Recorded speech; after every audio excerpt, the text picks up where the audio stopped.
악기 하나 한다는 게 좀 쉬운 일이 아니죠. 이것도 혼자 하는 것도 아니고 여러 사람이 맞춰서 하는 거 어려운 일인데 열심히 또 노력하셔서 날마다 또 발전해 가고 있는 줄로 믿습니다. 오늘 예배해 주시는 하나님 말씀은 베드로전서 2장 1절에서 3절 말씀입니다. 베드로전서 2장 1절에서 3절 말씀 찾으셔서 함께 말씀을 읽겠습니다.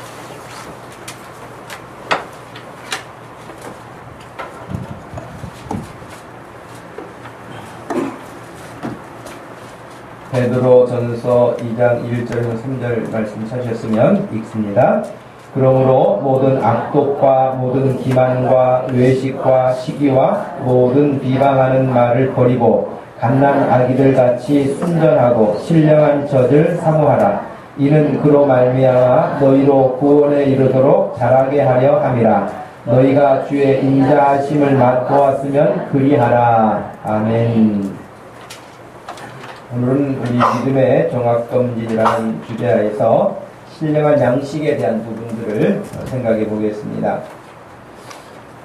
여러분 다 우리가 건강하게 살기를 원하잖아요. 나만 건강하게 살기를 원하는 게 아니라 여러분 가족도 건강하게 살아야 되잖아요. 가족 가운데 누군가가 아픈 사람이 있고 건강을 잃으면 너무 본인이 가장 힘들고 어렵지만 곁에서 강화하고 있는 사람들도 너무 힘들고 어려운 것뿐만 아니라 경제적으로도 굉장히 타격을 입게 돼서 정말 우리의 즐거움을, 행복감을 다 빼앗아가 버렸죠. 피곤하게 하지요, 경제적으로 어렵게 하지요, 또 근심하게 하지요, 지치게 하죠. 이래서 건강을 잃게 되면 이런 여러 손실이 많기 때문에 어떻게든지 건강을 유지하려고 하잖아요. 그래서 지금 정말 어떤 사람은요, 몸은 겉으로 봤을 때는 몸이 너무 건장해요.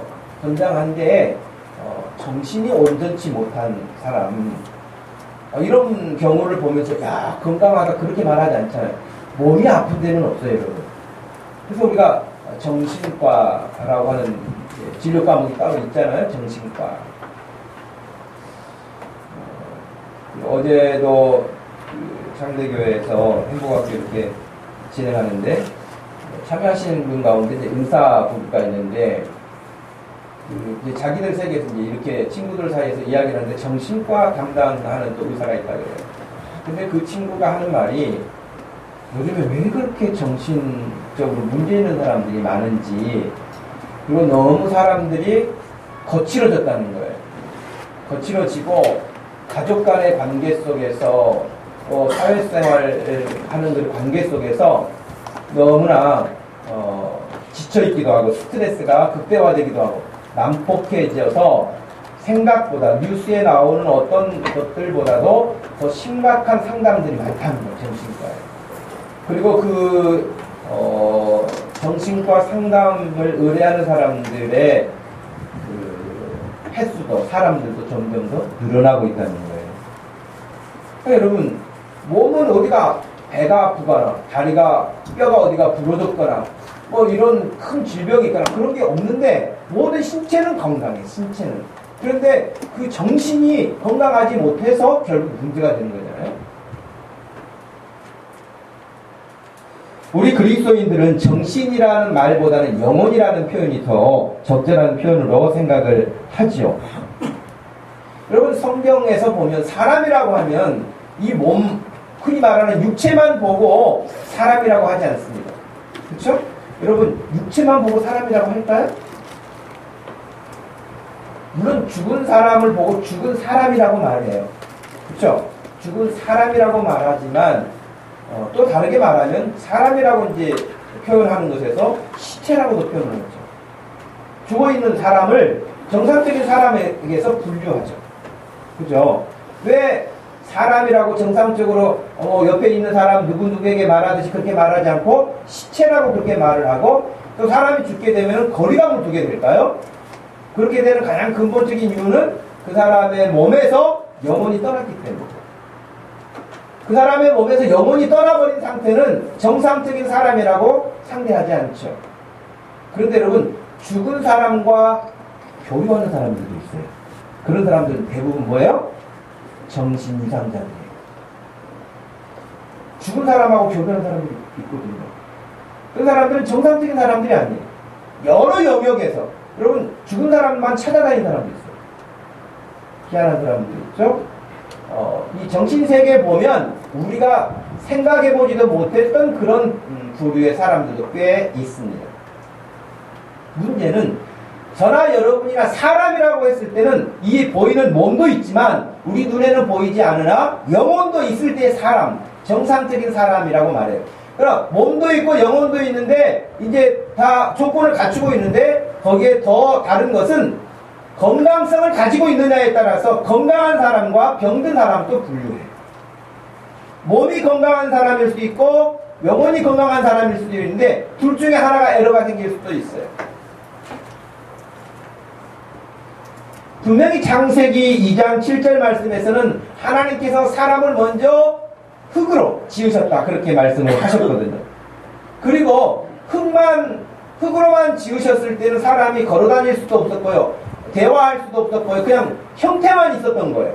형태만 있었지만 하나님이 그 코에다가 생기를 불어 넣으셨다. 불어 넣으셔서 그때야말로 사람이 살아있는 영혼이 됐다 그랬어요. 그래서 그때부터 사람이 사람다운 모습을, 지금 우리와 같은 모습을 갖게 된 거예요. 그러니 몸만 있어서는 사람이 아니고요. 몸과 영혼이 있을 때에 사람의 모습을 온전하게 갖는 것이죠. 근데 문제는 뭐냐면 사람이라고 하는 이 존재가 흙에서 왔다는 거예요. 그런 면에서는 우리 뭐 요즘에 뭐 분류를 그렇게 잘 하지 않습니다만은 우리 황인종이야말로 가장 성경적인 인종 아닐까요? 흙에서 왔다고 하니 저 하얀 애들은 좀 뭐예요? 좀 더 피부가 까만 애들은 뭐예요? 그런 까만 흙도 있기는 있더라고요. 하얀 석회 같은 것도 있기는 있어요. 근데 석회로 만들었다고 말씀은 안 하셨으니까 아마 우리가 가장 성경적으로 가까운 인종이 아닐까 그런 생각도 됩니다만은 문제는 어느 쪽의 사람이든지 다 흙으로 만들었다고 성경에서는 기록하고 있습니다. 그 흙이라고 되어 있지만 또 히브리어의 어떤 또 다른 의미로 해석하면은 티끌이라고 번역을 해요. 티끌에서 왔다. 욥기 10장에 보면은요, 욥기 10장에 보면 욥이 너무너무 고난을 당해서 막 힘들어 하잖아요. 그러니까 힘든 정도가 차라리 죽었으면 낫겠어 할 만큼의 어려움에 빠져 있었던 욥이 지금 그런 고백을 해요. 한번 8절과 9절을 읽어볼까요? 주의 손으로 나를 빚으셨으며 만드셨는데 이제 나를 멸하시나이다. 기억하옵소서. 주께서 내 몸을 지으시기를 흙을 뭉치듯 하셨거늘 다시 나를 티끌로 돌려보내려 하시나이까. 욥이 죽음이라고 하는 문제에 맞닥뜨리고 그만큼 고통 가운데 있으면서 자기 실존을 이해하는데 자기를 하나님의 손으로 빚으셨다는 거예요. 뿐만 아니라 나를 다시 티끌로 돌려보내시려고 하십니까? 나를 지금 죽음 가운데 내버려 두십니까? 그런 의미예요. 그러니까 가장 성경적인 표현이거든요. 저는 이제 장례식을 이렇게 가서 요즘에는요, 화장을 하기 때문에 별로 그렇게 화장 투어에서 거의 이제 마지막 예배를 드리고 끝나게 되지만, 그래도 좀 한 10여 년 전, 15년 전만 하더라도 가끔 이렇게 매장하는, 땅에 매장하는 장례식을 시골에 가서 치르는 적들이 있는데, 그러면 이제, 묘를 잘 준비를 해서 관을 이렇게, 입관을 하고 땅에 놓은 다음에 마지막에 흙을 한 싹 퍼서 관 위에다 이렇게 붓는 그런 일을 하거든요. 그때 늘 하는 말이 뭐냐면 흙에서 왔으니 흙으로 돌아갈 것이라 하신 그 말씀, 창세기 이미 말씀하셨잖아요. 그 말씀을 하면서 흙을 치토를 해서 이렇게 하게 됩니다. 그래요. 흙에서 왔기 때문에 사람은 다시 흙으로 돌아가요. 저나 여러분이나 지금은 멀쩡하게 눈 뜨고 활동하고 이렇게 대화하고 이렇게 살지만 우리가 생명이 영혼이 떠나면 다시 흙으로 돌아가요. 정말.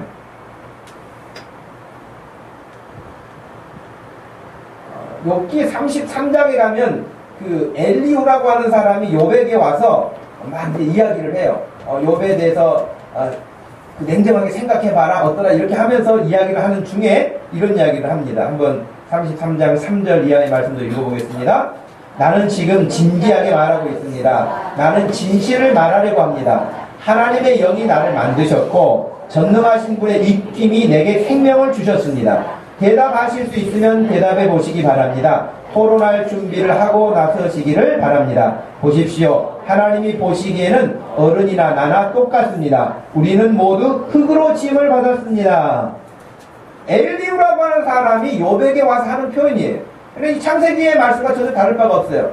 흙으로 우리는 지음을 받았고 결국에는 흙으로 돌아가는데 지금 엘리후가 욥이 내가 왜 이런 어려움을 당해야 되는지에 대해서 고민하고 고통스러워하고 힘들어할 때에 와서 하는 이야기 중에 한 부분입니다. 문제는요, 사람이 하나님으로부터 지음을 받았을 때 그리고 하나님이 생기를 하고 불어넣으셨을 때 그래서 이제 사람이 이렇게 됐단 말이죠. 영혼이 들어가서 활동이 돼서 이런 모습을 취하게 되는데 그때 타락하기 전에 아담과 하와 태초의 사람은요 어떤 형태였을까? 모습은 우리하고 같은데 그 상태가 사람이라는 존재 상태가 하나님과의 관계 설정이 아주 막힘이 없어서 몸이 있지만 우리 영혼이 활동하는 것에 몸이 따라갔어요. 저는 그렇게 생각을 해요.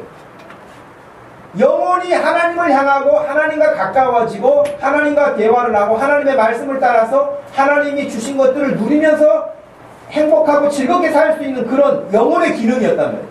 악한 말이 있었겠어요? 거짓말이 있었겠어요? 뭐 다른 어떤 흉악한 마음들이 거기에 그런 게 없었어요. 그러나 하나님과 막힘이 없었어요. 아담과 하와 사이에도 막힘이 없었어요. 그래서 그때 그때는요, 하나님이 불어넣으신 그 생기가 사람의 영혼이 되어지면서 그런 건강한 생각, 복된 생각, 하나님과의 좋은 생각이 교류가 되어지고 정말 하나님 닮은 아담이었고요. 하나님 닮은 하와였어요. 그때는 우리의 영혼이 하나님을 향하면 몸은 거기에 따라오는 그런 입장이었어요. 그런데 타락한 이후에는 반대가 됐어요. 몸이 원하는 대로 영혼이 따라가요. 몸이 원하는 대로 하나님 앞에 가는 것이 아니라 몸이 원하는 대로 세상을 향해요. 여러분, 그렇기 때문에 하나님을 믿지 않는 사람들, 하나님을 모르는 사람들은요, 영혼에 대해서는 아예 닫혀 있습니다. 영혼에 대해서는 아예 아무것도 없습니다. 그냥 하나님이 주신 그 정신이 하나님부터 온 것인지도 모르고 그냥 살 뿐이지만, 그렇게 영혼이 몸이 원하는 대로, 성경을 보세요. 몸이 원하는 대로 해가지고 나가는 모두는 전부 다 죄악에 빠져있어요. 몸이 원하는 대로 살아요. 그럼 거기 마지막은요, 멸망밖에 없어요. 왜? 범죄한 이후의 사람들의 생각이 하나님으로부터 떠났기 때문에 이제 자기 몸뚱아리가 원하는 대로만 살아요. 좀 더 편한 것, 좀 더 즐거운 것, 좀 더 재미난 것, 좀 더 내가 원하는 것 다 그것만 해요. 그럼 여러분 어떻게 되겠습니까? 그 영혼은 아무 소망을 가질 수가 없게 되는 것이죠. 우리가 지금 3주차 이 건강한 영혼, 우리 믿음에 대한 시험을 해보라 하신 말씀을 따라서 분류를 해가면서 지금 생각하고 있는데요. 여러분이 이 시간 생각해 보세요. 이 시간, 예배 드리고 있는 이 시간 여러분 자신을 한번 생각해 보세요. 내가 지금 하나님을 향한 마음인가? 내가 하나님을 향한 지금 생각인가? 내가 하나님을 사모하고 있는 이 마음이 내게 있는가? 그러면 여러분 영혼이 살아있는 거예요. 그리고 영혼이 건강한 거예요. 근데 그렇지 못하다면 어느 쪽에 에러가 있든지 간에 그 영혼의 건강성을 잃은 거예요. 저는 오라기를 첫 번째는 저는 여러분의 영혼이 먼저 건강하기를 축복합니다. 몸은요 병들고 건강하고 할 것 없이 그러나 어느 정도 살다가 수명이 끝나면요 그냥 흙으로 돌아간단 말이에요. 그러나 영혼은 하나님께로 돌아간다. 하나님 앞에 서게 됐다고 그랬어요. 그렇기 때문에 먼저는 영혼이 잘 돼. 그래서 사도 요한도 요한 3서에서 그랬잖아요. 내 영혼이 잘 되는 것 같이 내가 범사에 잘 되기를 내가 간구한다. 그랬잖아요. 영혼이 먼저 잘 돼야 돼. 그래 여러분 영혼을 살피십시오. 여러분의 영혼을 돌아보십시오. 여러분의 영혼을 점검하십시오. 그래야 여러분의 몸도 건강합니다. 할 수만 있다면 영혼이 건강하고 그 다음에 여러분의 몸도 건강해서 여러분의 영혼이 건강하기 때문에 하나님을 향해서 믿음으로 살려고 할 때에 여러분의 몸도 거기에 충분히 뒷받침을 해줄 수 있는 그런 육체가 되기를 축복합니다. 네. 오늘 우리가 읽었던 2절 말씀에 따르면은 갓난 아기들 같이 순전하고 신령한 젖을 사모하라. 이는 그로 말미암아 너희로 구원에 이르도록 자라게 하려 함이라 그랬어요. 여러분 우리의 믿음이 자라야 되는 것이에요. 우리의 육체는요 몇 살까지만 성장하라고 멈추죠? 30대도 목사님 저 요즘에 키가 크고 있어요 이런 사람은 없어요. 10대 후반 내지는 20대 초반까지 거의 성장이 활발하게 진행되다가 멈추죠. 그죠? 끝난다고요. 근데 우리의 영혼의 성장은요 멈추질 않아요. 우리의 영혼의 성장은 여러분 어르신들에게 물어보세요. 아 나는 영혼이 요즘에 늙어서 힘이 없어 이런 사람 없어요. 오히려 연세 드신 분들의 옛날 생각이 더 새록새록하고요. 그 시간 지금 그때 같아 기분에는 몸은 안 따라가는데 그러니까 우리의 영혼은 얼마나 활발하게 활동하는지 몰라요. 그래서 성경에서도 우리의 겉사람은 점점 약해지지만 우리의 속사람은 날로 새로워지라고 그랬거든요. 그러니 2절 말씀에 구원에 이르도록 자라게 하려 함이라 그랬는데 구원에 이르도록 여러분의 믿음이 중단되지 않고 성장해 갈 수 있기를 축복합니다. 정상적인 믿음이라면 당연히 성장하겠죠.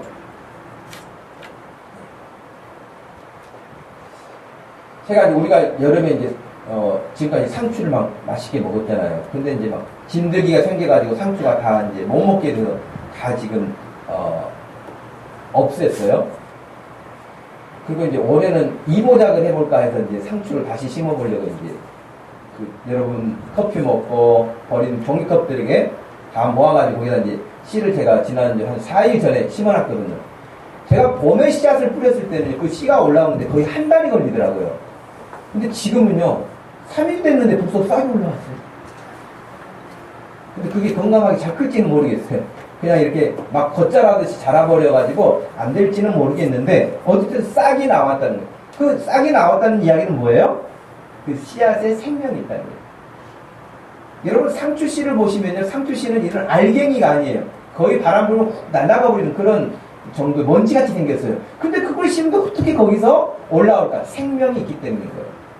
우리의 영혼이 건강한 생명력을 가지고 있으면요, 성숙해져요. 자라가요. 당연히 자라가요. 근데 영혼이 건강성을 잃으면요, 무엇을 처방을 해도 성장하지 않아요.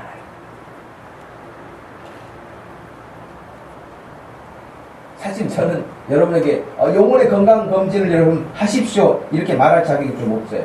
왜냐하면 제가 건강관리공단에서 늘 2년에 한 번씩 건강검진 해라 그러는데 안 간 지가 지금 10년이 돼가지고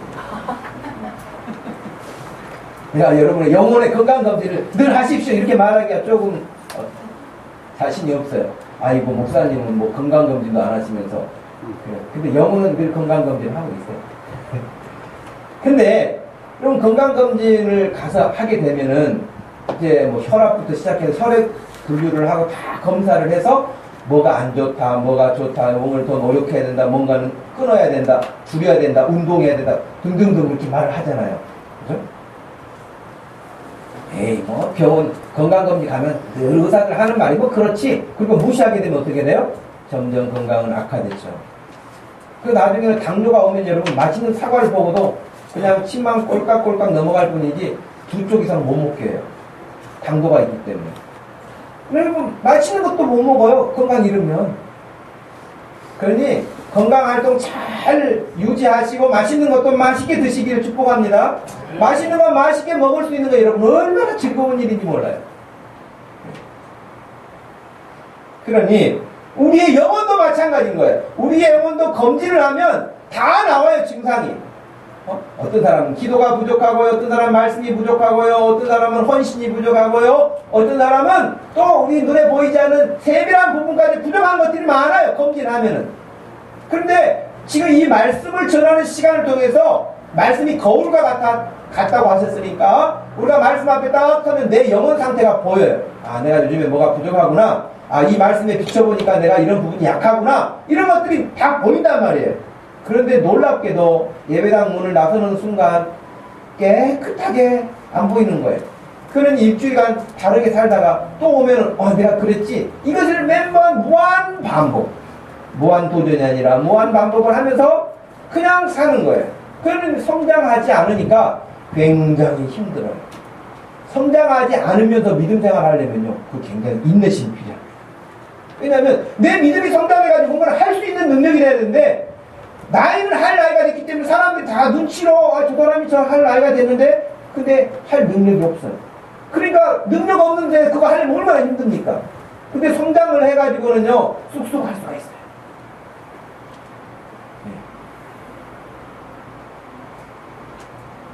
지금 이제 입고 있는 이 가운을 7년 만에 세탁소에서 양모사님 세탁을 해가지고 왔는데요. 카톡이 왔어요. 유아실에 걸어놨다고 카톡이 왔어요. 유아실에 갔더니 유아실 그 문고리 뒤에 그 높은 데다 어찌 그분이 그럴 수 있었을까 그 생각이 들어요. 뭔가를 이용할 수도 있었겠지. 그래서 물어봐야 되겠다. 요즘 어떻게 더 높은 데다 걸어놨느냐고. 근데 여러분 우리가 건강하고 성장하고 그러면 뭐라도 여러분 할 수가 있어요.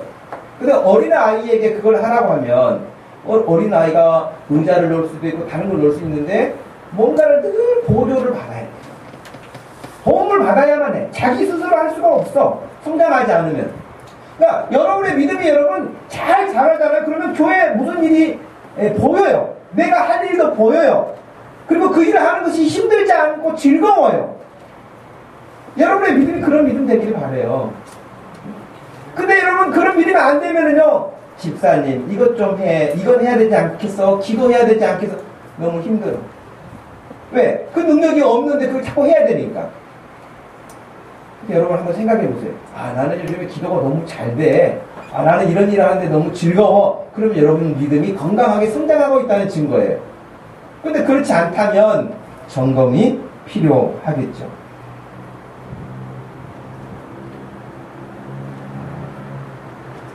첫 번째, 여러분의 영혼이 건강하기를 제가 바란다 했던 이유는 여러분의 영혼이 살 수도 있고 영혼이 멸망당할 수도 있기 때문에, 그리고 이 땅에서 생명이 끝난 다음에는 제가 어떻게 할 수가 없으니까. 여러분이 살아 계실 동안, 활동할 수 있을 동안, 건강할 동안, 그래서 여러분에게 고면도 하고 이야기도 하고 이끌어가기도 하고 그렇게 하는 것이지, 여러분이 생명이 끝나면요 더 이상 제가 할 이야기가 없어요. 저는 그래서 장례식에 가가지고는 뭐 이미 돌아가신 분들을 위해서 할 이야기는 없다고 늘 선언을 해요. 그리고 살아있는 유족들을 위해서 이야기할 뿐이지, 장례식에 가가지고 내가 그분 앞에 할 이야기는 없어요. 살아있는 자들을 위해서 하는 거예요. 그렇다면 오늘 두 가지를 제가 말씀을 드리고 싶은데요. 우리가 그러면 건강한 그런 생활을 위해서 우리가 잘 먹어야 몸이 건강한 것처럼 우리의 영혼이 건강하려면 영혼의 양식이 있는데, 어떻게 해야 그것을 배불리 먹고 우리가 영혼이 건강하게 잘 성장할 수 있을까 하는 거예요. 그 첫 번째가 뭐냐면 버려야 된다는 거예요. 1절에 보니까. 따라서 해볼까요? 버려야 합니다. 1절 읽어보시면 모든 악독, 모든 기만, 모든 외식, 모든 시기, 모든 비방하는 말 버려라. 지금 베드로 사도가 하는 이야기. 버려라. 버려야 거기에 새 것을 담을 수가 있잖아요. 그러면 여기 지금 간단하게 나온 악독이나 기만이나 외식이나 시기나 비방하는 말, 이런 것들은 지금 이 말 자체의 의미도 있지만요, 이것을 통틀어서 어떻게 요약할 수 있냐면 예수님을 알기 전의 습관입니다. 예수님을 알기 전에 이런 습관, 예수님을 알기 전에 가치관, 예수님을 알기 전에 세계관, 이런 것들에 대하여서 이거 버리라는 거예요.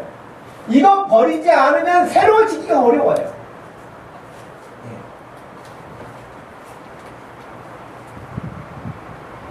에베소서 4장에서도 비슷하게 말씀을 하셨는데, 거기는 우리가 말씀을 한번 찾아보는 게 좋을 것 같아요. 여러분, 에베소서 4장 한번 성경을 펴보시겠어요? 에베소서 4장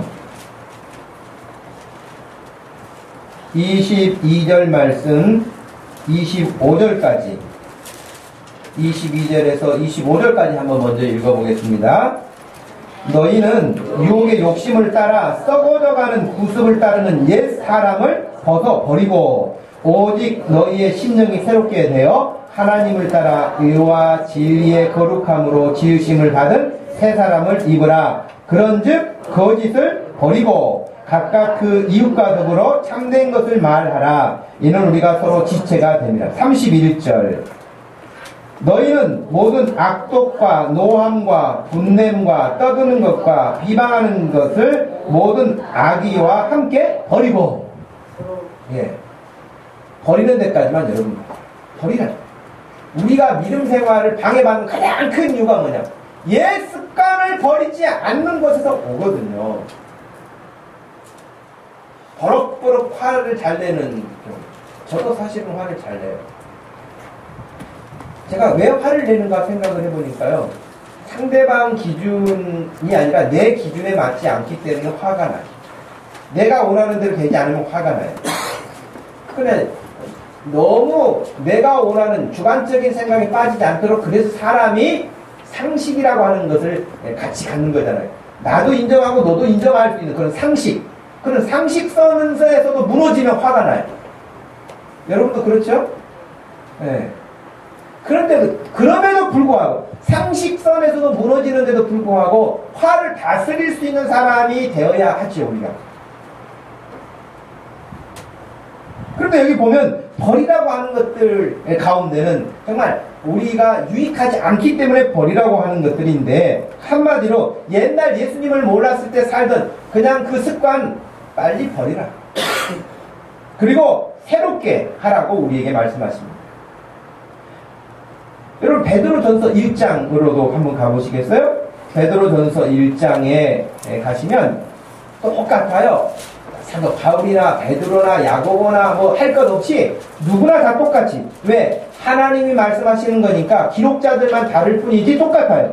베드로전서 1장 13절 말씀에서 16절까지 한번 읽어봅시다. 그러므로 너희 마음의 허리를 동이고 근신하여 예수 그리스도께서 나타나실 때에 너희에게 가져다 주실 은혜를 온전히 바랄지어다. 너희가 순종하는 자식처럼 전에 알지 못할 때에 따르던 너희 사욕을 본받지 말고 오직 너희를 부르신 거룩한 이처럼 너희도 모든 행실에 거룩한 자가 되라. 기록되었으되 내가 거룩하니 너희도 거룩할지어다 하셨느니라.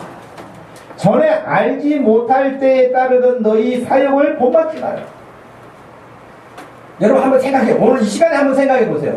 여러분이 진짜 예수님을 알기 전에 여러분이 가지고 계셨던 가치 기준과 예수님이 말씀하신 가치 기준과 어느 정도 여러분 일치하세요? 그리고 예수님을 만나고 난 다음에 여러분들이 과거에 가졌던 여러분의 기준을 내려놓으시고 예수님이 새로 제공하신 것을 표준으로 삼으시네? 그렇게 살고 계세요? 예수님이 우리에게 보여주신 새로운 표준이 있는데 그것이 내 삶의 표준인가요? 아니면 과거에 여러분이 살고 왔던 삶의 방식을 여전하게 표준으로 지금 갖고 붙잡고 있으신가요? 이게 서로 부딪히게 되면 여러분 믿음이 자라지를 못해요. 갈팡질팡해요. 왔다 갔다 하게 되는 거예요. 그런데 성경에서는 그러기 때문에 이런 부분들을 계속해서 말하기를 버리라는 거예요. 그걸 버려야 여러분의 인생이 새로워진다는 거예요. 여러분의 인생이 업그레이드 될 수 있다고 하는 거예요. 여러분의 영혼이 살 수 있다는 거예요. 근데 우리가 바뀌지 않은 가장 근본적인 것은 옛날 그대로 붙잡고 있어요. 버리질 않아요. 베드로는 이미 1장에서 거듭난 그리스도인들을 전제하면서 이 이야기를 했죠. 23절에서는요. 너희가 거듭난 것은 썩어질 씨로 된 것이 아니고 썩지 아니할 씨로 된 것이니 살아있고 항상 있는 하나님의 말씀으로 너희가 거듭났다. 그러므로 모든 육체는 풀과 같고 그 모든 영광은 풀의 꽃과 같으니 풀은 마르고 꽃은 떨어지되 오직 주의 말씀은 세세토록 있도다. 그렇게 말씀. 데살로니가 교회에도 여러분 굉장히 예수님을 열정적으로 믿었던 사람들이거든요. 데살로니가 전서 1장 9절 말씀에 보면은요 이렇게 되어 있어요. 너희가 어떻게 우상을 버리고 하나님께로 돌아와서 살아계시고 참되신 하나님을 섬기는지 소문이 났다는 거예요. 데살로니가 이 교회 지역의 사람들도 처음에는 우상을 섬기는 사람들이었어요. 그런데 예수 그리스도의 복음을 듣고 난 다음에 자기들이 붙잡고 있었던 거 다 버렸다는 거예요. 그리고 예수님을 붙잡고 믿음으로 사는데 그 지역에 소문이 났어요. 이야, 저 사람들 완전 딴 사람이 됐어. 완전 새 사람이 됐어. 그래서 그 사람들을 보게 됐는데 바울이 가만히 들여다보니까 과거에 자기들이 붙잡고 있었던 거 다 우상을 버려버렸어요. 여러분, 이 아침에 새로워지시기를 축복합니다. 여러분이 붙잡고 있는 거, 우상과 같이 소중하게 여러분이 가치관을 고집하고 있는 거, 냉정하게 하나님 앞에 한번 내놓으시고 오셔서 주님이 원하시는 기준과 맞지 않는 거라면 과감하게 버릴 때에 여러분은 새로워질 수 있는 기회를 얻게 되는 것입니다. 여러분, 우리는 깊은 삶 속에 들어가서 우리를 수양해서 우리가 거룩해지는 사람들이 아니에요. 우리는 그러면 어떻게 해야 우리가 거룩해질 수 있고 우리가 영원히 건강할 수 있을까요? 그냥 세상의 모든 금욕을 다 끊고 그냥 자정하고 앉아서 여러분 그렇게 앉아서 뭐 수도하고 자기 심령을 이렇게 다스리고 정말 몸에서 살이가 나올 것처럼 그냥 움직이지 않고 그런 고통을 막 감내해지면 우리가 거룩해질까요? 그렇게 거룩해지는 게 아니에요. 성경에서는 우리에게 그렇게 가르치지 않거든요. 여러분들도 제가 말씀드린 것처럼 영혼이 건강하고 싶죠? 그리고 여러분이 육체가 원하는 대로 살고 싶지 않죠? 아니에요? 목사님, 육체로 사는 게 재밌어요. 꽤 재밌어요. 여러분, 목사님 모르셔서 그러지 재밌거든요. 근데 성경에서는 그 마침이 멸망이라고 그랬는데, 멸망으로 가면서도 즐거우시겠어요? 그럴 일은 없죠. 몰라서 그럴 뿐이겠죠. 근데 그게 살고 싶어요. 근데 잘 안 된다는 것이 여러분들의 고백일 거예요. 여러분 운동해야 몸이 건강하다는 거 너무 잘 알잖아요. 저희 친구들이나 뭐 이렇게 목사님들이 요즘에 이제 나이가 나이인 것만큼 늘 물어봐요. 목사님 무슨 운동하세요? 그럼 제가 뭐라고 대답하겠어요? 숨쉬기 운동. 어떻게 그래 잘하세요? 예, 숨쉬기 운동하고 있습니다. 그래. 여러분 운동이 좋은지 잘 알잖아요. 그런데도 습관이 안 바뀌면 잘 안 돼요. 너무 좋은데 여러분이 지난 몇 주간에 이 말씀 보니까 내가 이 말씀 듣고 내가 이렇게 해야 되겠다 마음에 결단한 것들도 있을 거예요. 근데 결단한 것들이 실행되지 않은 것들이 그대로 있을 거예요. 안 돼요. 결단만 했을 뿐이지 사람들 앞에서 말만 할 뿐이지 실행하지 않으면요 내 삶의 변화가 일어나질 않아요. 옛날 내 모습 그대로에다가 예수님을 조금 포장지로 포장을 해가지고 포장지만 벗기면 다시 옛날에 자기가 나오는 거예요. 순금은 칼로 잘라봐도 그 안에가 또 금이에요. 그러나 겉에만 이렇게 도색한 것은 벗기면은 쇠가 나오기도 하고 은이 나오기도 하고 다른 게 나와요. 금이 아니에요. 우리의 믿음이 진짜 하나님을 만나서 그런 믿음으로 성장하지 않으면 겉에 포장지만 돼 있는 것 같아요. 여기서는 말을 다 은혜롭게 할 수 있어요. 믿음 대단해. 집사님 대단해. 막 그럴 수 있는데 집에 가면 대단한 게 아니라 정말 누구 말대로 개털일 수가 있어요. 진짜. 왜? 포장지 벗겨보니까 아무것도 예수의 모습이 있는 게 아니라 옛날 자기 모습밖에 없어. 왜? 변화되지 않기 때문에. 버리지 않기 때문에 그럴 수 있는 거예요. 그런데 여러분 이것을 할 수 있는 방법이 성경에서는 제시가 됐는데요. 갈라디아서 말씀 한번 보실까요? 갈라디아서 5장에 보면 여러분이 그처럼 힘들어하는 부분을 어떻게 보면 굉장히 손쉽게 할 수 있도록 하는 방법이 제시가 되어 있어요. 여러분이 몸이 원하는 대로 살지 않는 방법이 제시가 되어 있어요. 갈라디아서 5장 16절 말씀 한 절 말씀 한번 읽어보겠습니다. 내가 이르노니 너희는 성령을 따라 행하라. 그리하면 육체의 욕심을 이루지 아니하리라. 어떻게 하라고요? 성령을 따라가라는 거예요. 여러분 은혜 받고 싶으면 은혜 있는 사람 곁에 있으라는 말 하잖아요. 그죠? 은혜 받은 사람 옆에 있으면요 늘 은혜 받은 이야기를 해요. 불평하는 사람 옆에 있으면 계속 불평만을 자기도 불평만을 하게 돼요. 그러니까 여러분 늘 곁에 가까이 할 사람이 누군가를 생각해 보세요. 은혜 있는 사람, 늘 하나님 앞에 은혜를 사모하는 사람, 은혜 받고 누리는 사람 옆에 있으면 나도 그 은혜를 같이 누려요. 근데 그렇지 않으면 여러분의 영혼에 유익함을 주지 못하죠. 근데 성령을 따라가라는 거예요. 성령님 따라가면 육체의 욕심을 이루지 않는다는 거예요. 목사님 그 말이 그 말이에요. 성령 따라가기가 힘들다니까요.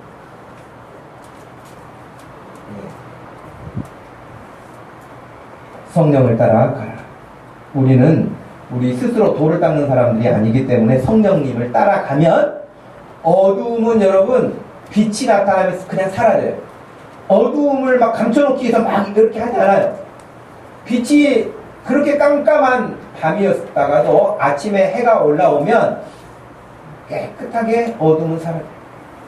우리가 성령님을 따라가면 육체의 욕심, 내 과거의 습관, 악한 습관들은 조용히 물러가요. 근데 우리에게 문제가 뭐냐면 성령님 따라가니까 따라가고 가야 되겠고 이것도 좀 육체의 욕심도 좀 재미도 있고 그러니까 육체의 욕심한테 그렇게 이야기해요. 내가 오늘은 주일이니까 교회 갔다 올 테니까 잠깐 기다려. 그렇게 하고 교회 갔다 와가지고 아이고 재밌다. 그러면서 너무 힘들었는데 그러면 할렐루야 그러면서 같이 놀아. 옛날 방식으로. 그러지 않아야 된다는 거예요.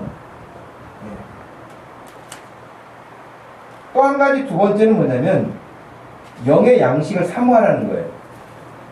2절 말씀 다시 한번 읽어봅시다. 갓난 아기들 같이 순전하고 신령한 젖을 사모하라. 이는 그로 말미암아 너희로 구원에 이르도록 자라게 하려 함이라. 갓난 아기들 같이 순전하고 신령한 젖을 사모하라. 여러분, 아이들이 젖 먹는 거 보신 적 이미 보신 게 아니라 경험을 하셨잖아요. 여집사님들. 애들이 어떻게 먹는지. 표현을 한다면 어떻게 먹는다고 해야 될까요?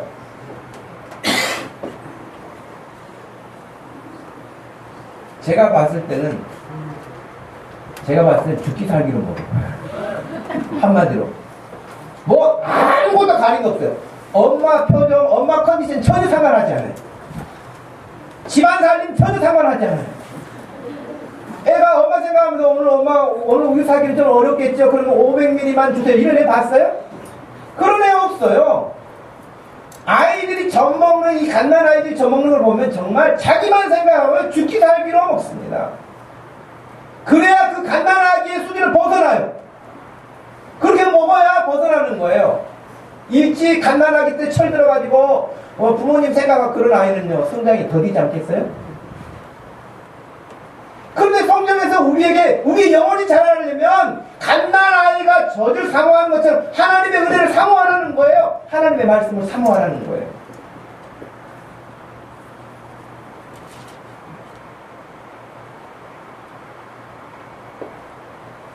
우리의 영혼은 처음에 말씀드린 것처럼 우리 몸은 밥을 먹어야 살되지만 우리의 영혼은 하나님의 말씀을 자꾸 들어야, 그 말씀 듣고 순종해야 우리 영혼이 살아요. 영혼이 산다는 것은 하나님과 가까워지고 하나님과 교제가 이루어지고 하나님과 영원한 생명을 누릴 수 있는 사람이 되는 거예요. 멸망에서 없어져 버리는 게 아니에요, 여러분. 영원히 하나님과 사는 거예요. 신명기 8장 말씀에 따르면 하나님이 이렇게 말씀하셨어요. 내가 너희들을 광야에서 40년 동안 그렇게 살게 한 이유가 뭔지 아니? 너희가 내 명령을 지키는지 명령을 지키지 않는지를 내가 확인하고 싶어서 그랬다. 그렇게 말씀하셨어요. 그러면서 신명기 8장 3절에서는 너를 낮추고 너를 줄이게 하고 또 너도 알지 못하던 너희 조상들도 알지 못하던 만나를 너희들에게 먹인 이유가 있다. 그 이유는 사람이 떡으로만 사는 것이 아니요 하나님의 입에서 나오는 모든 말씀으로 사는 것인 줄을 너에게 알게 하려고 그랬다. 그렇게 말씀하셨어요. 사람이 어떻게 산다고요? 떡으로만 사는 게 아니고 밥만 먹고 사는 게 아니고 하나님의 입에서 나오는 말씀으로 산다는 거예요. 여러분, 하나님의 입에서 나오는 말씀으로 사는 것은 우리 몸이 건강하는 거예요? 영혼이 건강한 거예요? 영혼이 건강, 물론 영혼이 건강해서 몸이 건강해지는 것도 있지만요, 첫째는 영혼이 건강해지는 거예요. 영혼이 건강해져요. 우리 예수님이 광야에서 여러분 40일 동안을 굶주리십니다. 아무것도 먹지 않으시고 마시지 않으시고 기도하셨잖아요. 40일을 기도하시고 이렇게 딱 일어서니까 첫 번째로 와서 사탄이가 시험하고 공격하는 게 뭐였어요? 먹는 걸 가지고 왔어요. 정말 이스라엘에 가보니까요, 다 나무도 없고요, 아무것도 없고, 유대 광야에 가니까 진짜 아무것도 없어요. 그냥 이렇게 그 모래 언덕처럼 그런 산 그런 광야, 너무 삭막해요. 해는 너무 쨍쨍 내리쬐고요. 사람 살 곳이 없는 게 말 그대로 광야예요. 유대 광야예요.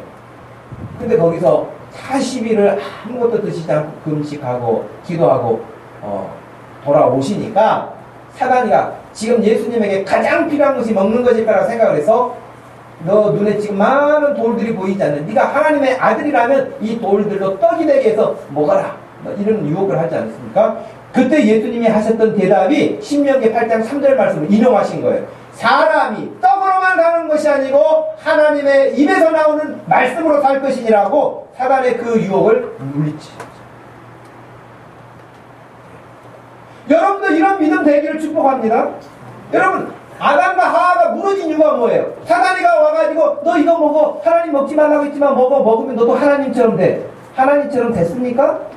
하나님처럼 되는 것은 고사하고 하나님이 좋은 좋은 위치 주신 것까지도 상실하게 된 거 아닙니까? 절대 그렇게 되지 않습니다. 그러므로 사람이 떡으로만 사는 것이 아니라고 하는 것. 근데 왜 그럼에도 불구하고 사람들이 계속해서 그 세상의 떡과 같은 세상의 물질, 세상의 돈, 여기에 마음에서 빼앗김을 당하고 거기서 자유하지 못할까요? 이유가 있어요. 왜 그토록 말씀하는데도 그 말이 안 들릴까? 그 이유가 있어요. 왜 세상적이고 물질적인 것에 마음에 모든 것들을 다 자리 잡고 살게 되는가 하는 거예요. 그 이유가 아담과 하와가 여러분 처음에 에덴 동산에서 살 때는 말 그대로 아무것도 가질 필요가 없었어요. 거기 다 있었어요. 다 있었잖아요, 거기. 근데 에덴 동산에서 죄 짓고 난 다음에 쫓겨나게 되잖아요.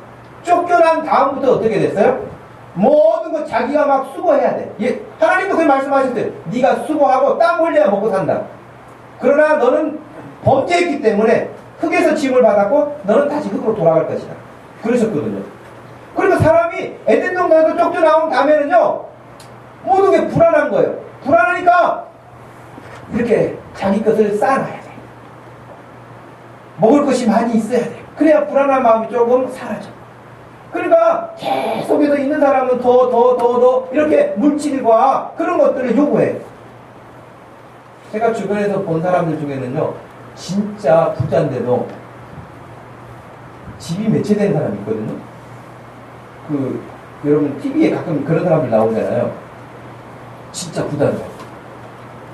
자기는 어디서 자느냐? 창고 같은 쪽방에서 자요. 세상에 미련한 사람. 집이 몇 채인데 자기는 청장 쪽방 같은 데서 자. 그러면 돈을 모아. 무엇을 위해서? 참 안타까운 거였어요. 그래서 사람들은 그렇게 그거 가지고 있어야 내 노후가 보장될 거라고 생각해요. 물론 우리의 그런 것도 예비한 것도 지혜가 필요하죠. 그러나 여러분 그것이 우리의 삶을 다 보장해 주는 게 아니에요. 여러분 삼성그룹의 이건희 회장이 돈이 없어서 병원이 없어서 의사가 없어서 지금 그렇게 있습니까? 생명은 우리 마음으로 되는 게 아니라니까요. 돈 많이 쌓아서 되는 게 아니라니까요. 근육 많이 길러도 되는 게 아니에요. 생명은 하나님께 있음을 기억하시기 바랍니다. 여러분의 영혼을 하나님이 건강하게 하라고 그렇게 말씀하시는데 그거 다 놓치고 누워있으면 뭐합니까? 하나님이 지금 현재 여러분에게 주신 것을 최대한 가용해서 누리고 살고 복되게 살기를 축복합니다. 여러분 지금 내가 가진 것이 많으면 많은 대로 적으면 적은 대로 그거 자체를 누리고 사세요. 붙잡고 살다가는 그 놓는 날 아무것도 유익이 없다는 것을 뒤늦게 깨닫게 됐죠. 근데 더 문제가 되는 사람들이 있어요. 그건 누구냐면 차라리 막 사업이 망해버렸다든지 질병이 왔다든지 그런 사람은요, 아 내가 잘 나가다가 왜 이런 일이 왔지? 그러면서 한번 자기 인생을 돌아봐요. 진지하게. 근데 먹고 살만해요. 돈도 있어요. 지내는데 별 어려움이 없어요. 아프지도 않아요. 가족들 다 건강해요. 이런 사람은요, 자기가 너무나 지극히 정상적인 삶을 살고 있다고 생각해서 자기 영혼을 돌아보지 않아요. 이 사람들이 제일 문제예요. 차라리 아프게 나아요. 차라리 사업이 한 번 정도는 망해지는 게 나아요. 그래야 자기 영혼을 돌아볼 기회가 없어요. 여러분 누가복음 15장에 보면 그 비유에서 그 부자 아버지에게 아들이 2명 있었잖아요. 누가 말 잘 듣는 아들이었어요? 첫째 아들이 있잖아요. 둘째 아들은 아버지 재산, 유산, 상속받을 것 미리 달라고 그래가지고 허랑방탕하게 다 써버렸잖아요. 그리고 거지가 됐잖아요. 한마디로 노숙자가 돼가지고 돌아오잖아요. 그러면 노숙자가 돼가지고 돌아오는 그 둘째 아들은요, 노숙자가 되어 맞기 때문에 아버지의 사랑이 뭔지 알아요. 내가 차라리 아버지 집에 돌아가가지고 그 일꾼들처럼 살아도 내가 먹는 것은 먹고 살겠다 그 생각하면서 돌아오잖아요. 근데 정작 아버지 집에 있었던 큰아들은 어떻습니까? 누리고 살고 여유있게 삽니까? 아버지 집에만 있었을 뿐이지 동생 돌아온 것을 환영하는 아버지에 대해서 못마땅하게 생각해요. 그래서 저는 굉장히 아이러니하다고 생각하는 거예요.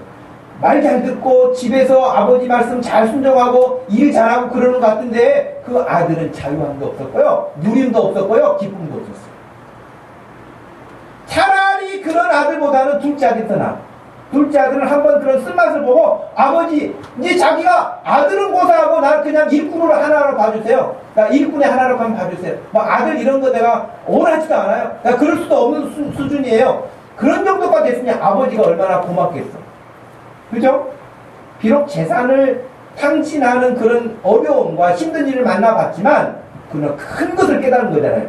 근데 아무 어려움이 없이 평탄하게 말 잘 듣는 것 같이 보였던 큰아들은 아버지의 마음 저는 이해 못해요. 다 같이 집을 나갑시다. 한번 나가봅시다. 이게 지혜일까요? 이 두 사건을 보면서 우리는 큰아들처럼 집에 있으면서도 아버지의 소중함을 아는 지혜가 돼야지. 나가봐서 몸으로 고생해보고 깨닫는 것은 조금 수준이 낮은 사람이에요. 그쵸? 왜 우리가 말씀을 가르치는 거예요? 왜 예방주사를 맞는 거예요? 왜 검진을 하는 거예요? 그러지 않도록 하기 위해서 예방조치를 취하는 거잖아요. 저는 여러분들에게 하나님의 말씀을 오늘 말씀 갓난 아기들처럼 순전하고 신령한 짓이니까 거짓된 가르침도 많다는 것이 전제되어 있어요. 그러니까 바른 가르침, 신령한 짓을 사모하라 했으니 여러분 그렇게 하시기 바랍니다. 저는 그런 면에서 여러분들 큐티하세요. 큐티. 그 여러분이 다 단순해요. 제가 여러분 이렇게 제안을 할게요. 여러분이 여러분의 그 육체와 영혼을 좀 평등하게 좀 대해주세요. 그래서 여러분 육체가 밥을 먹으면 반드시 그날 큐티도 하세요. 왜? 영혼을 위해서도 먹여야 되잖아요. 몸만 먹일 것이 아니라 영혼도 먹여야 되잖아요. 2끼 먹었으면 2번 말씀을 보세요. 에이, 오늘 말씀 보기 싫으니까 금식해야 되겠다. 여러분 금식하세요. 아니 여러분의 영혼을 위해서 그래야 되니까 않겠어요? 여러분 마치 영혼이 없는 사람들 왜 몸만 보고 사세요? 몸을 위해서 여러분 하루 건강하게 운동했습니까? 여러분의 영혼을 위해서 기도의 훈련을 하세요. 여러분 몸짱 만들어서 뭐 하겠어요? 죽을 때 관에 들어가기에 딱 맞습니까? 무슨 의미가 있겠어요? 여러분의 운동하는 육체에 신경 쓰는 것만큼 여러분의 영혼의 경건의 훈련을 힘쓰세요. 그러니까 복잡하게 생각하지 마시고 그냥 그렇게 하세요. 그러면 여러분의 몸도 건강하고요. 여러분의 영혼도 건강하게 될 줄로 믿습니다.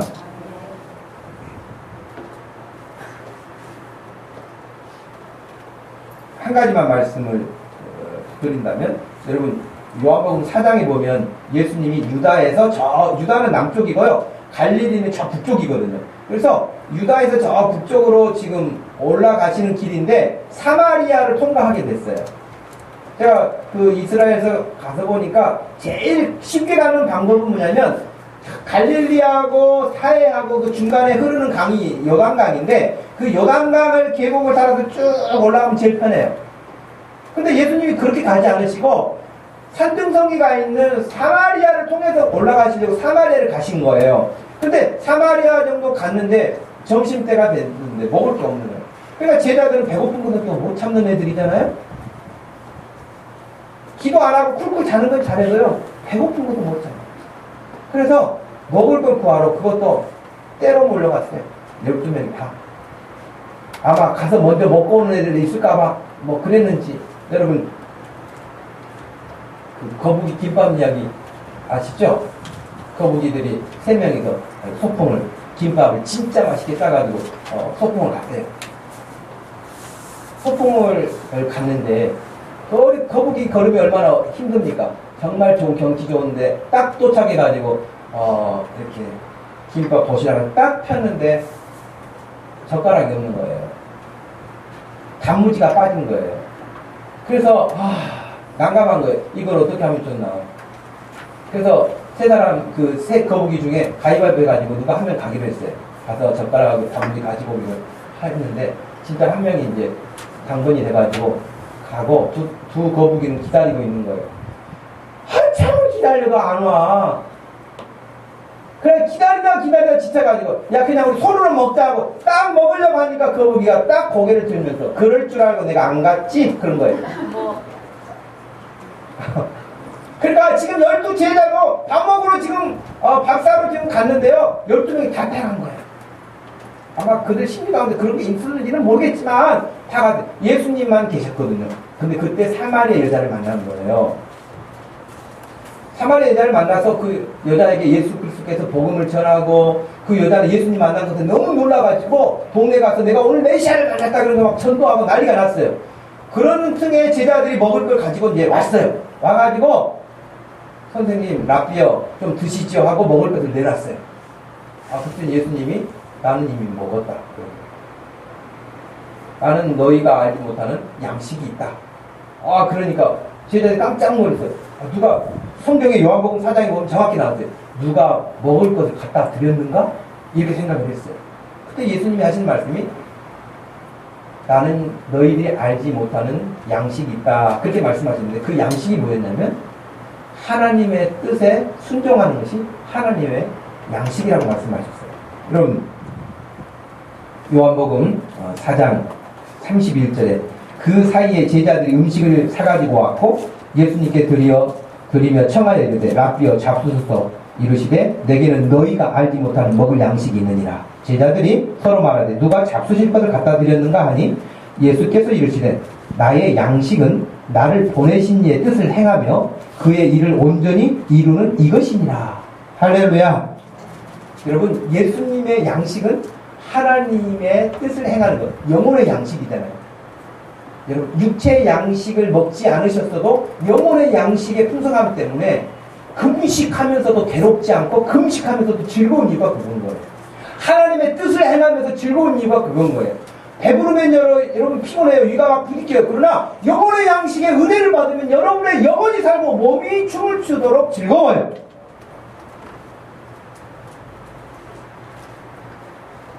여러분 하나님의 은혜를 우리 예수님이 드셨던 그 양식처럼 귀한 양식을 여러분 드시기를 바라고 그 은혜를 사모하시기를 바라고 그래서 여러분의 몸도 여러분의 영혼도 건강하게 성장할 수 있는 그런 축복된 신앙생활 되기를 주님의 이름으로 축원합니다. 하나님 아버지 고맙고 감사합니다. 이 시간에 저희들이 우리의 몸만 생각하는 것이 아니고 영혼에 대한 부분들을 또 언급하고 있습니다. 영혼의 양식, 육체를 위하여서는 먹고 마시고 운동하고 관리하고 병원에 가고 하는 일을 부단히 우리가 힘쓰지만 영혼에 대하여서는 조금 느슨한 점도 없잖아 있었다면 이 시간을 통하여서 다시 회복할 수 있도록 하시고 몸도 건강하고 영혼도 건강한 성도들 될 수 있도록 축복하여 주시옵소서. 감사하신 예수님의 이름으로 기도하옵나이다. 아멘. 입교문답 하는 시간 갖겠습니다.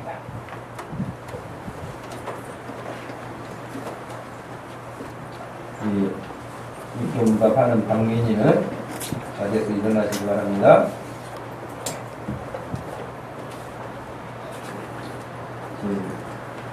민희가 커서 올해 키도 많이 컸어요. 민희가 그죠? 네. 이제는 성인 세례 받는 것과 동일한 입교식을 하게 되는데 세례 교인이 되면 오늘 아침에도 제가 문답하면서 그런 이야기를 했어요. 여기 세례 받으신 분들도 늘 기억하세요.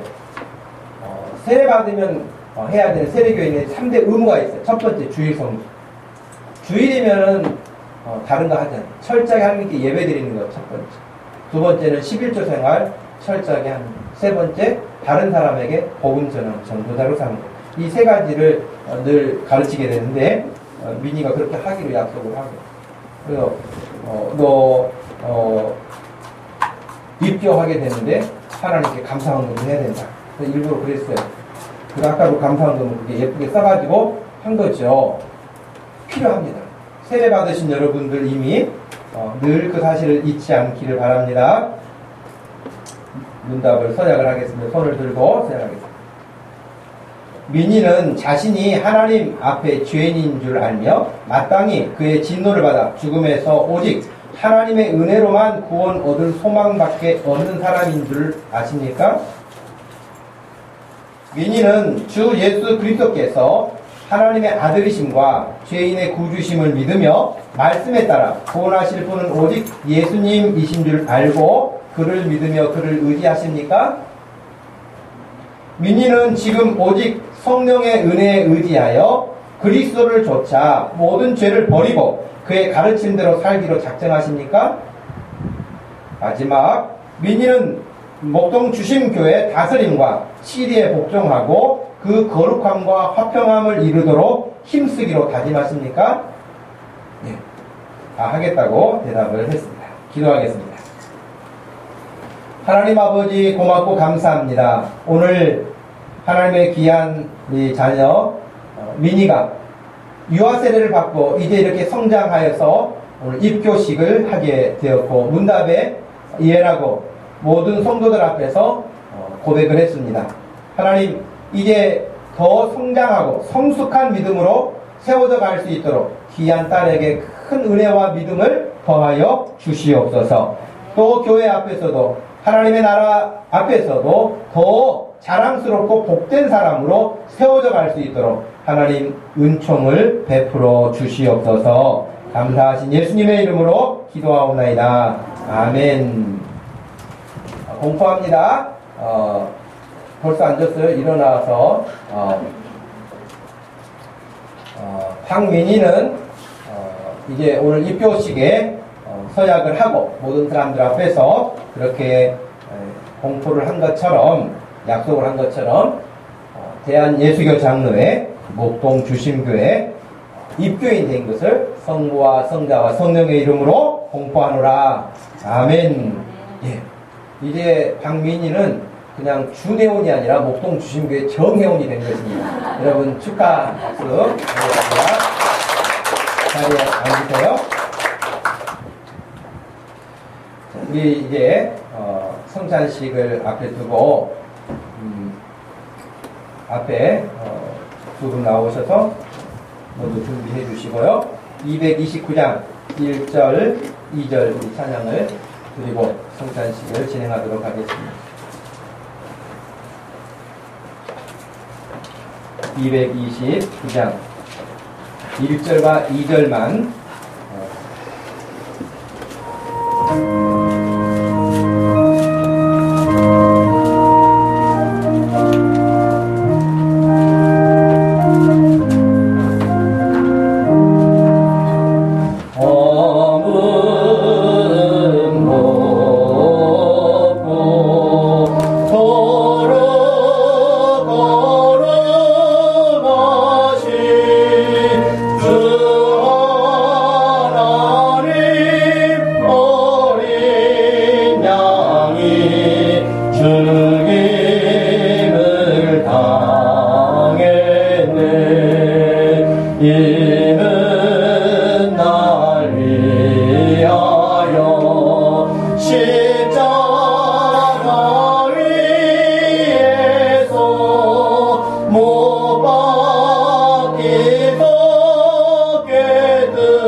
성찬식은 우리 예수님께서 제자들과 마지막 식탁을 준비하시고 자신이 이제 십자가에서 죽으실 일을 말씀하시면서 너희를 위하여서 내가 십자가의 대속의 죽음을 당하게 될 것이고 너희를 위해서 내가 피를 흘리게 될 것이다. 이 사실을 잊지 말고 기억하라고 제자들에게 떡을 떼어주시고 또 포도주를 나눠주시면서 예수님의 몸과 예수님의 흘리신 그 피를 잊지 말라고 그리고 이 일을 계속해서 하도록 우리에게 말씀하셨기에 오늘 이 말씀을 따라서 우리가 성찬식을 해하려고 합니다.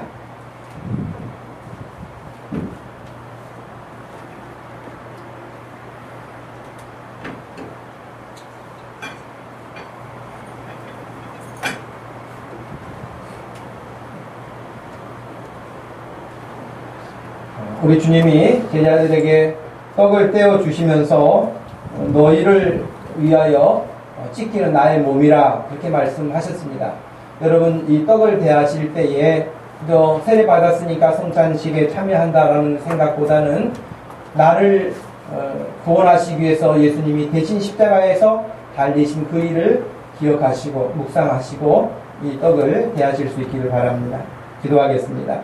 하나님 아버지, 우리 주님이 약속하시고 말씀하신 그 성찬을 저희가 또 다시 대합니다.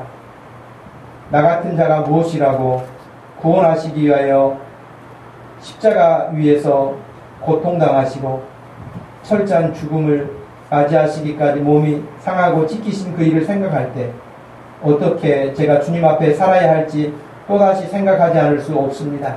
이 시간도 이 성찬에 참여하는 모든 이들에게 한량없는 주님의 은혜를 입히셔서 이 성찬식을 참여함으로 주님과 더 일치하는 시간이 되게 하여 주옵소서. 감사하신 예수님의 이름으로 기도하옵나이다. 아멘.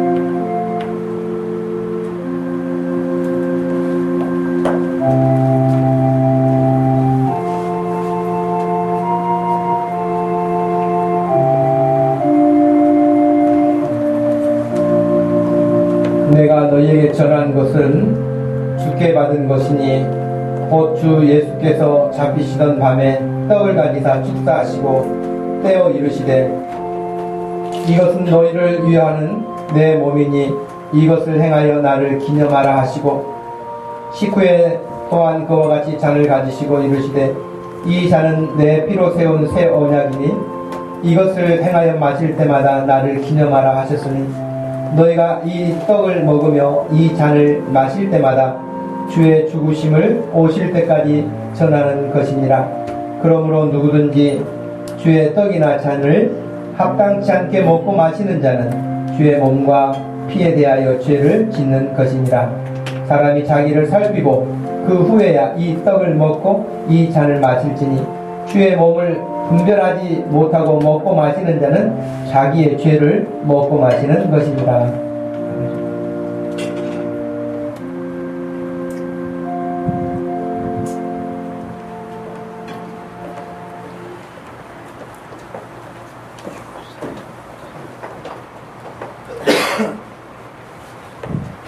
불단하실 분 더 나오셔서 준비하시길 바랍니다. 우리 예수님께서 떡을 떼어주신 다음에는 이 포도주를 또 나누어 주시면서 또 함께 마시도록 하시면서 너희를 위하여 내가 흘리는 피다.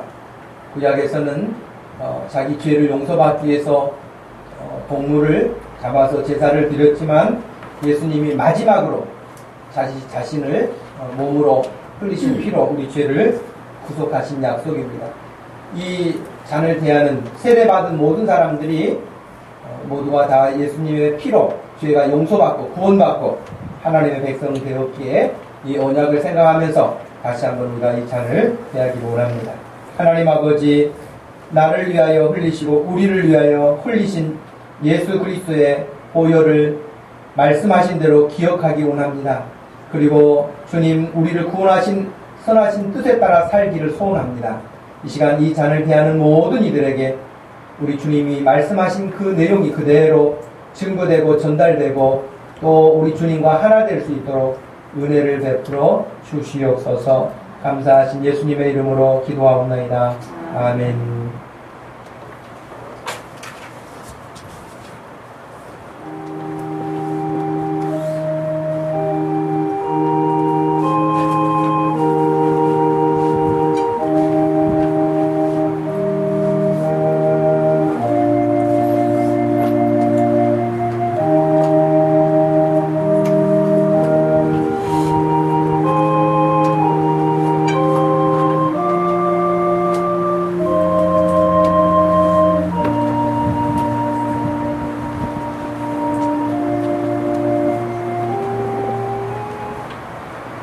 예수께서 가라사대 내가 곧 생명의 떡이니 내게 오는 자는 결코 줄이지 아니할 터이요 나를 믿는 자는 영원히 목마르지 아니하리라.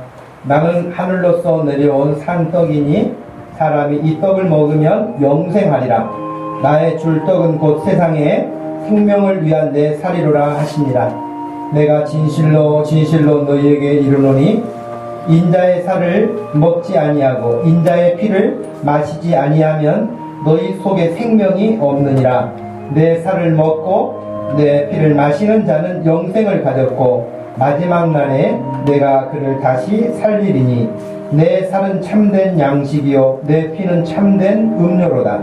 내 살을 먹고 내 피를 마시는 자는 내 안에 거하고 나도 그 안에 거하나니 살아계신 아버지께서 나를 보내심에 내가 아버지로 인하여 사는 것 같이 나를 먹는 그 사람도 나로 인하여 살리라. 아멘.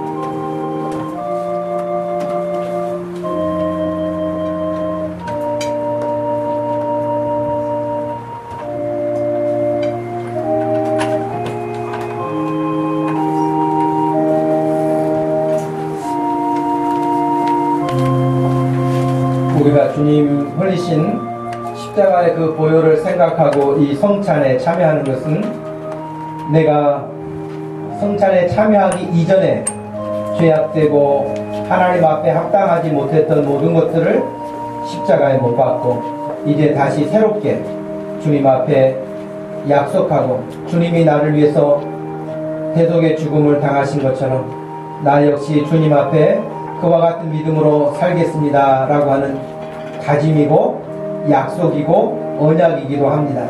이 시간에 여러분들이 성찬식에 참여하면서 기도하는 내용들이 흐트러짐이 없는 믿음으로 나설 수 있기를 바랍니다.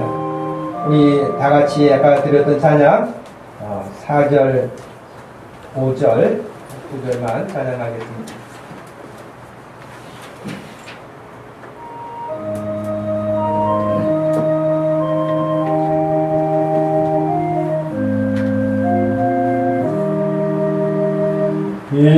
이는 주가 지금 나에게 주시는 영생하는 양식이요 마시는 잔일세 심히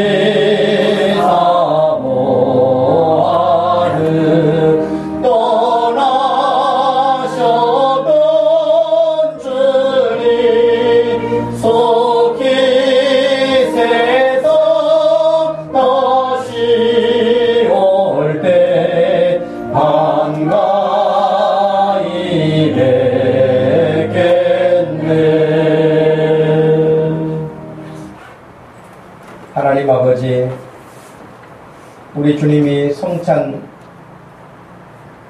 모든 일들을 준비하시고 베푸시고 마지막 자기 자신을 십자가에 내어주셔서 우리를 살리신 것처럼 우리 또한 다른 사람을 살리는 일에 쓰임받는 인생으로 살고 우리 주님 앞에 갈 수 있는 믿음들 되게 하여 주옵소서. 함께 성찬에 참여한 우리 목동주신교회 모든 성도들이 주님 안에서 복된 영광스러운 믿음으로 가정도 개인의 신앙도 교회의 믿음도 세워져 갈 수 있도록 하나님께서 축복하시고 은혜 입혀 주시옵소서. 감사하신 예수님의 이름으로 기도하옵나이다. 아멘. 다같이 자리에서 일어나셔서 420장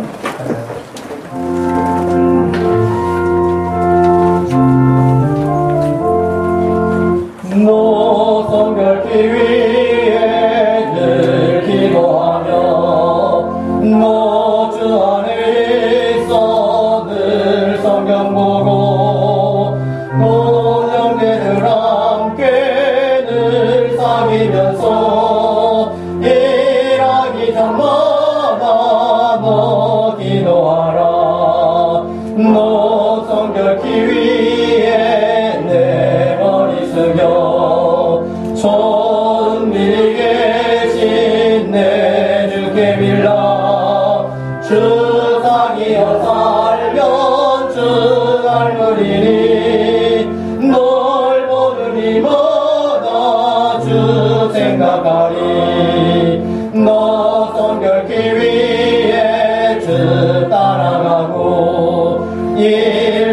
가늠하여도 당황치 말고 참 즐거울 때나 또 슬플 때나 너 주님만 믿고 늘 따라가라.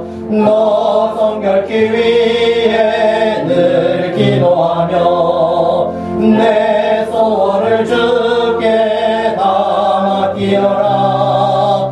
너 성경을 받아 주 섬겨 살며 저 천국에 가서 더 잘 섬기리.